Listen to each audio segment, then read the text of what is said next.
नमस्कार। मोबाइल का जो रिचार्ज होता है उसके रेट बढ़ा दिए गए हैं।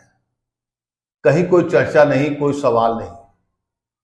मणिपुर पर प्रधानमंत्री ने अपनी चुप्पी तोड़ी, लेकिन मणिपुर नहीं गए, कोई सवाल नहीं। अग्निवीर स्कीम पर प्रधानमंत्री, रक्षा मंत्री और तमाम लोग जो सत्ता पक्ष के हैं वो संसद में जो बातें रखे अपने तरफ से वो सही साबित नहीं हुआ, उसको साबित नहीं कर पाए। राहुल गांधी लगातार जो बातें रख रहे थे वो उनके वीडियो में देखिए, चाहे आज भी गुजरात में जब उन्होंने बोला तो बड़ा खुल कर बोला कि अग्निवीर स्कीम के साथ जो सरकार का दावा है वो बिल्कुल गलत है और बेरोजगारी चरम पर है और कितने एसएमई बंद हो गए इसकी खबरें गाहे बगाए आपको अखबार में मिल जाती है। प्रधानमंत्री जहां जहां चुनाव प्रचार करने गए थे, कितने में जीते कितने में हारे, ये खबरें आपको नहीं बताई जाती है। क्यों? क्योंकि इससे छवि बिगड़ेगी, गिरेगी, कम होगी। किसका? प्रधानमंत्री का। लेकिन देश की छवि का नुकसान होगा, इससे किसी को कोई सरकार नहीं है। विकसित भारत का संकल्प है, लेकिन 15 दिन में 12 पुल टूट जाते हैं। क्योंकि वो राज्य बिहार है और वहां पर एनडीए की सरकार है, डबल इंजन की सरकार है, इसलिए वहां की खबरों को बस एक सामान्य खबरों की तरह बता करके मामला खत्म कर दिया जाता है। नेवी मतलब जो 3 सेना होते हैं, थल सेना, नौसेना और वायुसेना। नौसेना के एक प्रमुख ने बात लिखी है अखबार में कि अगर देश के सैनिकों के साथ में खर्चे को लेकर के अगर आप उसमें अर्थशास्त्र लगाएंगे, मतलब ज्यादा खर्चा कर रहे हैं, अगर ये सरकार सोचती है तब आपको युद्ध नहीं लड़ना चाहिए। उनका पूरा आर्टिकल है, आप पढ़िए। कहने का मतलब है कि जो सरकार सेना पर जो खर्च करती है वो पूरा का पूरा होना चाहिए, उसमें अर्थशास्त्र या अर्थनीति नहीं लगानी चाहिए कि ये कम कर देंगे तो इससे ये फायदा होगा, जैसा कि अग्निवीर स्कीम में लगाया गया। ये छोटी मोटी खबरें आपको बता रहे हैं। इसके अलावा अब बाढ़ का मौसम आ गया है, मतलब बारिश होने लगी है देश के कई हिस्सों में।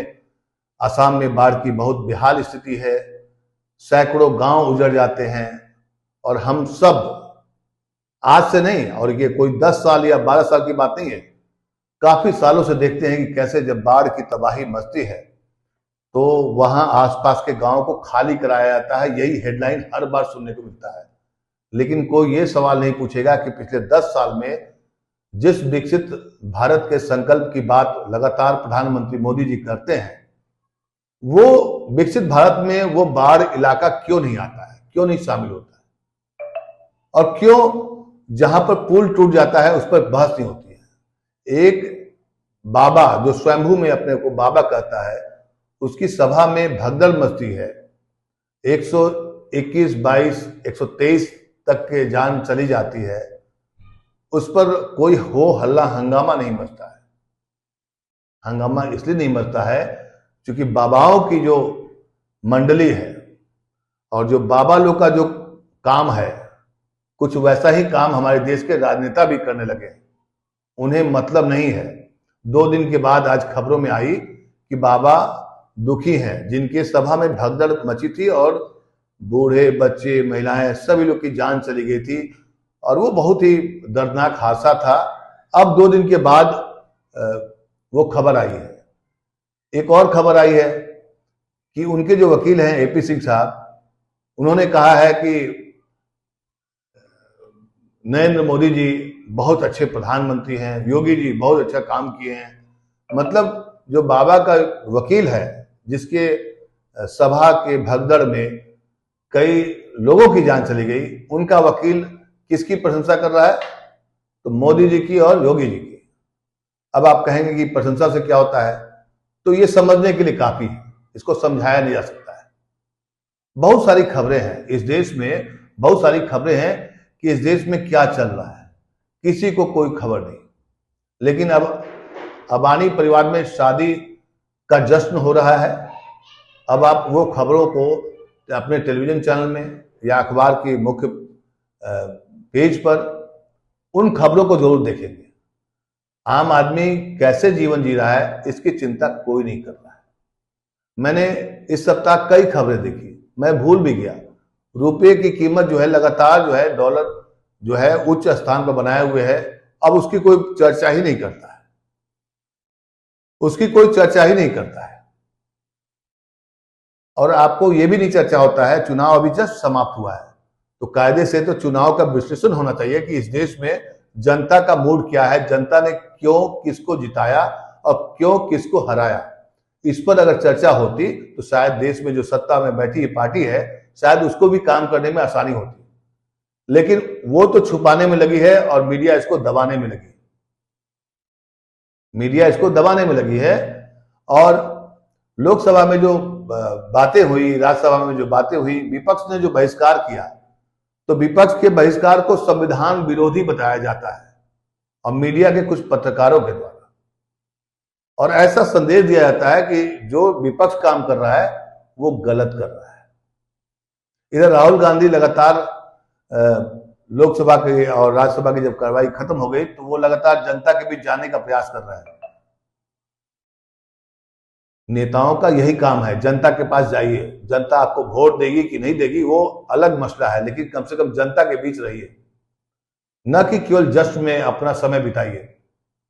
T20 वर्ल्ड कप में भारतीय टीम जीती, बहुत स्वागत हुआ देश में लोगों का खूब उत्साह था, होना भी चाहिए, लेकिन हमें यह भी याद रखना चाहिए कि उसी वक्त अपने ही देश में के एक हिस्से में 120-122 लोगों की जान चली गई है भगदड़ में अव्यवस्था के चलते, और इस अव्यवस्था के लिए कौन जिम्मेदार है, सवाल पूछा जाना चाहिए। यही काम है मीडिया का, और देश के लोगों को जानने का यह हक है कि कहां क्या चल रहा है। लेकिन अगर आप खबरों को देखें तो सिर्फ आपको मोदी, बीजेपी और राहुल गांधी दिखाई पड़ेंगे।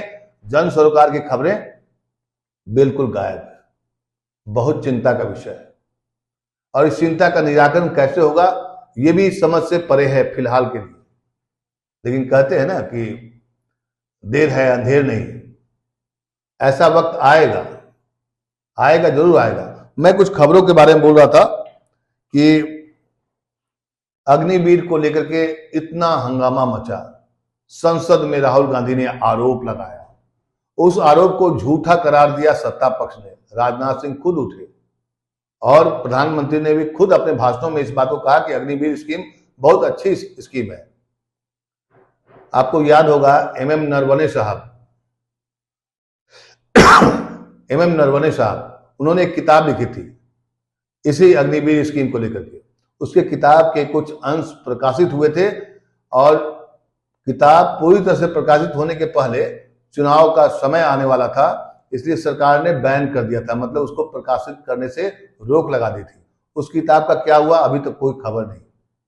और उस किताब में एमएम नरवणे साहब ने जो कुछ हिस्से का जिक्र किया था, मैंने वीडियो भी बनाया इस पर, कि कैसे जब चीन के सैनिक आमने सामने आ गए थे तो उन्होंने रक्षा मंत्री को फोन किया, और वो बहुत एक्साइटेड थे कि शायद वहां से कुछ बात होगी। तो रक्षा मंत्री ने कहा कि मैं प्रधानमंत्री को बताता हूं, उसके बाद आपको कॉल बैक करता हूं। और रात में 10 बजे जब उनको कॉल बैक आया, उन्होंने किया था 8, साढ़े 8 के आसपास कॉल किया था, और जब उनका कॉल बैक आया रक्षा मंत्री जी का, तो उन्होंने कहा कि जो आपको उचित लगे वही करिए। मतलब वो पूछ रहे थे सरकार के बड़े लोगों से कि हमें क्या करना चाहिए, क्योंकि कुछ लड़ाइयां जो है फील्ड में लड़ी जाती हैं, कुछ लड़ाइयां कूटनीतिक स्तर पर भी लड़ी जाती हैं, और वो अवाक रह गए। किताब के कुछ अंश ही आए थे बाजार में, ट्विटर पर, सोशल मीडिया पर, मीडिया में, और उस हंगामा मच गया, और ऐसी आशंका जताई जाने लगी कि शायद इस किताब में सरकार के खिलाफ बहुत सारी बातें होंगी। सरकार के खिलाफ मतलब एमएम नरवणे साहब अगर ये बोलेंगे कि ये जो, क्योंकि उसी किताब के कुछ हिस्से में जो अंश आया था उसमें अग्निवीर स्कीम को लेकर ही था कि ये सरकार का ब्रेन चाइल्ड नहीं था, जिसका जिक्र राहुल गांधी ने लोकसभा में किया था। मतलब सेना के कई अधिकारी, पूर्व सेना अध्यक्ष, वो भी अगर आप इस बात को रख रहे हैं कुछ शंका जता रहे हैं, कुछ आशंका बता रहे हैं। और नेवी प्रमुख ने अभी जो आर्टिकल लिखा है कि सेना के मामले में कोई भी बचत करना, सेविंग करना अच्छी बात नहीं है। दुनिया का कोई भी राष्ट्र मजबूत नहीं हो सकता है अगर वो सेना में कोई कटौती करे या सेना के लिए कोई शॉर्टकट का प्रोग्राम बनाए। उनके आर्टिकल का लबोलुआब ये है। और उसके समर्थन में एक दो बड़े बड़े अधिकारी सेना के ही, नेवी के ही ने एक्स हैंडल पर लिखा है, शेयर किया है। लेकिन ये सब खबरों पर न कोई चर्चा होती है, न बहस होती है, न कोई संवाद होता है, न देश को मालूम भी नहीं पता चलता है कि सेना के बड़े अधिकारी क्या सोचते हैं अग्निवीर स्कीम को लेकर।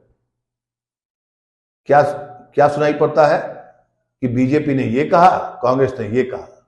लेकिन सच्चाई क्या है और जो झेलता है, जो सामना करता है, आपको पता है कि सरकार ने कहा कि उसको मुआवजा उचित मिला है, लेकिन उस उचित मुआवजा में आपको जानकर हैरानी होगी कि जो बीमा से राशि मिला, मतलब हम लोग जो अपना इंश्योरेंस कराते हैं, तो वो बीमा राशि को भी सरकार ने उसी में जोड़ दिया और कहा कि उनको इतने पैसे मिले। मतलब शक की गुंजाइश नहीं, बल्कि राहुल गांधी के दावे को झुठला नहीं पाई सरकार। और मीडिया मस्त है दिखाने में अंबानी जी के अब जो प्री वेडिंग और तमाम तरह के जो होते हैं, बड़े लोगों की बड़ी बातें होती हैं। तो अंबानी जी की बेटी की शादी हो रही है, तो उसमें अब वो मीडिया जाएगा, आपको मेन स्ट्रीम मीडिया का बताएगा कि वहां कैसे काम होता है, कैसे क्या चल रहा है, किस बॉलीवुड ने कैसे डांस किया। अब आप तो उसको सुनिए, देखिए। प्रधानमंत्री रशिया के दौरे पर निकल गए हैं, राहुल गांधी अपना गुजरात दौरे पर हैं। राजनीतिक दलों का काम है अपनी राजनीति करना, और इसके अलावा जो मीडिया होता है, जिसके जरिए पूरे देश को मालूम होती है कि कहां क्या है और सही खबर क्या है। अगर राहुल गांधी ने झूठ बोला है तो मीडिया को चाहिए था कि पूरी तरह से उसकी एग्जामिन करता और देश के लोगों को बताता। सत्ता पक्ष तो नहीं बताएगा, क्योंकि उसमें कुछ कमी है, मामला कुछ वहां गड़बड़ दिखाई पड़ता है। लेकिन राहुल गांधी कुछ और बोल रहे हैं, सत्ता पक्ष कुछ और बोल रहा है, कोई सच्चाई बताने को तैयार नहीं। ये है हमारा सच। खबरों को देखिए, खबरों को परखिए, आपको कहीं भी जन सरोकार की खबरें नहीं मिली। नमस्कार।